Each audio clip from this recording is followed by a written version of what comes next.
Welcome back to What's on My Needles, and this week we are working on a new project. Now, in previous weeks I've showed you the finished project, and then I've showed you what step we're going to do on that finished project. Because this week I'm going to be working on a blanket for Project Linus. There is no existing project. I'm going to show you the stitch pattern on a different project that I've made.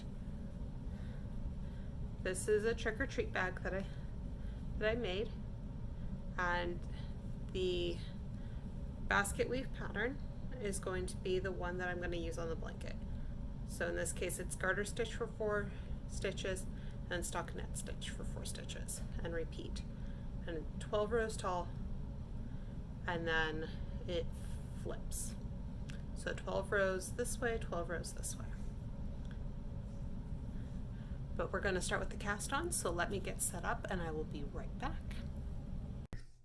Please remember to like, follow, and subscribe to these social media platforms. Links will be provided in the description below. So I've taken the center out of the yarn, and I'm going to start at the very beginning with a slip knot. So I just pull everything but the little bit I need off to the side. I've got a little bit knot, can look like came right out. I'm going to work on circular needles with a really long wire. So just like every other project, I'm going to start with a slip knot. So I'm going to make a loop with the working yarn over the tail. I'm going to pull the working yarn up through that loop. I'm just going to squish it up.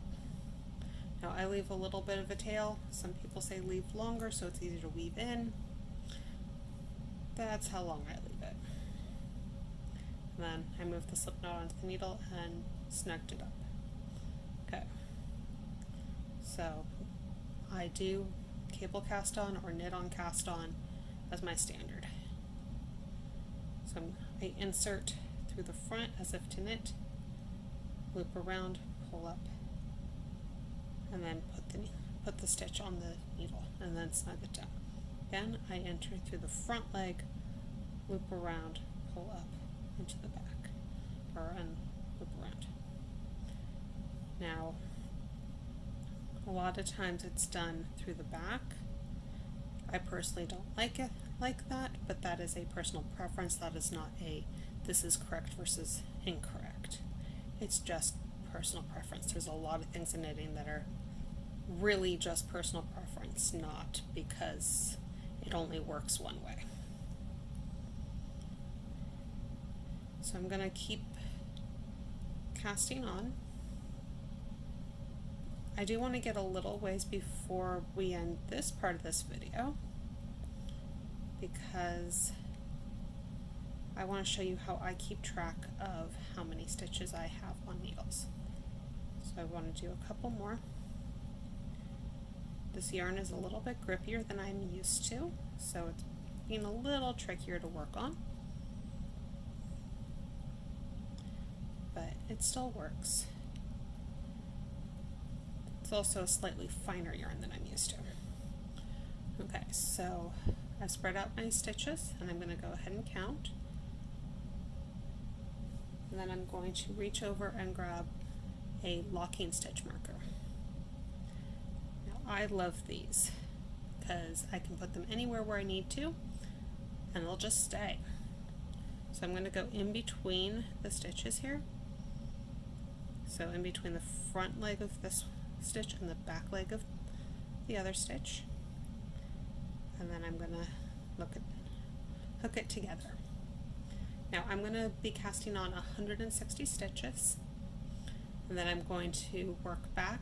I'm going to do my garter stitch border, and then I will be back to show you how to knit and purl in the pattern. So I'll be back in a little bit. So I went ahead and did all of the border, which is just garter stitch.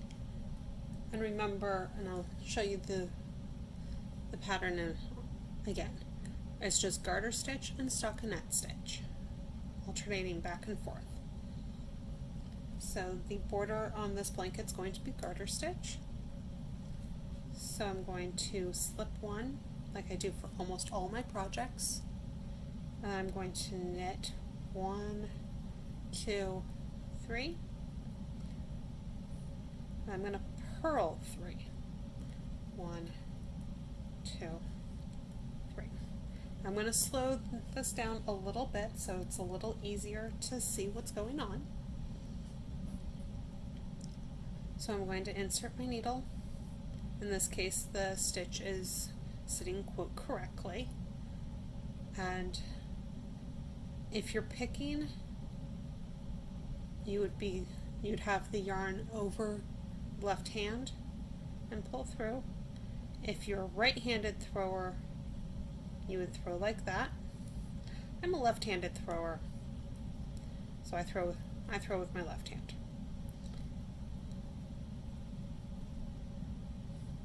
3, 4. Now for purling, it's almost exactly the opposite. Again, if you were picking, you would be doing that, or some variation thereof. I throw, so I'm actually putting the yarn up over my needle and in, and I can't do this one right-handed. But that's the basics of the design. I personally do not use stitch markers because I can actually see and feel where the stitches change, and I'm just really careful in this first round to go through and count as I go. But if you are super paranoid, or if you just want to make sure that you don't mess up, putting stitch markers every time that you change a knit versus a purl would not be the worst idea in the world. On this, it just requires a lot of stitch markers because this is 160 stitches across for the blanket. So I'm going to be continuing like this. So the wrong side rows are the knit 4, purl 4, the right side rows are knit across. And when I'm done with this ball of yarn, I will be back and I will show you how to connect this ball to the next ball. If you would like to help fund this page, please find me on Patreon at Theatrical Crafts. So the first part of the blanket is done. So I've gotten several repeats. I've gotten almost 10 repeats in the blanket, and I ran into a problem. I actually had a knot. So I was going to show this with connecting 2 different skeins of yarn. Instead, this is 1 skein of yarn that I'm having to connect together. So there are no knots in knitting. I'm not saying that you can't, I'm just saying that traditionally there is not. So I'm going to lay the new piece of yarn up against my working piece of yarn, and I'm actually going to knit both of them together. Now I'm doing this on a section that is fully knit so that it's a bit easier to hide, and it's a bit easier to do any final weaving in of the ends if I need to a little bit later. So I've got a little tiny short tail from the new ball and from the old ball. I'm going to drop the old ball yarn, and then I will just continue along. And this row is purely knitting across, so it's not all that interesting. And when I come back the other direction, for those what look like 8 stitches, but it's really only 4, I'm going to be knitting through both loops of each stitch. And I will be back to show you how to bind off the blanket at the very, very end. So now I'm on to the bind off. So what that means is that I'm taking the stitch that I've already worked, I'm going to knit the next stitch and place that one that I had worked previously and pull it over the top. So again, knit and then pull the second one over. There are a couple other ways to do it. So in this case, I've moved the last stitch I worked back onto my left hand needle, and I'm knitting the 2 together. Move it back and knit those 2 together. I'm not as good at that method because honestly that's not how I normally do it. In fact, that stitch was a little tight. But I will do this all the way across. As you can tell, I have already done the majority of the bind off.